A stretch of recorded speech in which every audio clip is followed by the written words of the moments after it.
बुद्ध, आम और बच्चे। गौतम बुद्ध किसी उपवन में विश्राम कर रहे थे। तभी बच्चों का एक झुंड आया और पेड़ पर पत्थर मारकर आम गिराने लगा। एक पत्थर बुद्ध के सर पर लगा और उससे खून बहने लगा। बुद्ध की आंखों में आंसू आ गए। बच्चों ने देखा तो भयभीत हो गए। उन्हें लगा कि अब बुद्ध उन्हें भला बुरा कहेंगे।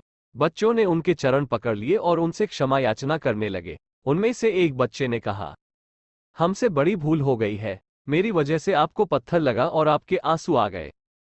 इस पर बुद्ध ने कहा, बच्चों, मैं इसलिए दुखी हूं कि तुमने आम के पेड़ पर पत्थर मारा तो पेड़ ने बदले में तुम्हें मीठे फल दिए, लेकिन मुझे मारने पर मैं तुम्हें सिर्फ भय दे सका। परिश्रम के साथ धैर्य भी। एक बार भगवान बुद्ध अपने अनुयायियों के साथ किसी गांव में उपदेश देने जा रहे थे। उस गांव से पूर्व ही मार्ग में उन लोगों को जगह जगह बहुत सारे गड्ढे खुदे हुए मिले। बुद्ध के एक शिष्य ने उन गड्ढों को देखकर जिज्ञासा प्रकट की, आखिर इस तरह गड्ढे का खुदे होने का तात्पर्य क्या है? बुद्ध बोले, पानी की तलाश में किसी व्यक्ति ने इतने गड्ढे खोदे हैं। यदि वो धैर्यपूर्वक एक ही स्थान पर गड्ढा खोदता तो उसे पानी अवश्य मिल जाता।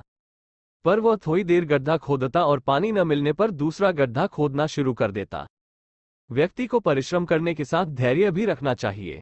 अमृत की खेती। एक बार भगवान बुद्ध भिक्षा के लिए एक किसान के यहाँ पहुंचे। तथागत को भिक्षा के लिए आया देखकर किसान उपेक्षा से बोला, श्रमण में हल जोतता हूँ और तब खाता हूँ, तुम्हें भी हल जोतना और बीज बोना चाहिए और तब खाना खाना चाहिए। बुद्ध ने कहा, महाराज, मैं भी खेती ही करता हूँ। इस पर किसान को जिज्ञासा हुई। बोले, गौतम, मैं न तुम्हारा हल देखता हूँ, ना बैल और नहीं खेती के स्थल। तब आप कैसे कहते हैं कि आप भी खेती ही करते हैं? आप कृपया अपनी खेती के संबंध में समझाएं। बुद्ध ने कहा, महाराज, मेरे पास श्रद्धा का बीज, तपस्या रूपी वर्षा, प्रजा रूपी जोत और हल है। पाप वीरुता का दंड है, विचार रूपी रस्सी है, स्मृति और जागरूकता रूपी हल की फाल और पेनी है। मैं वचन और कर्म में संयत रहता हूँ।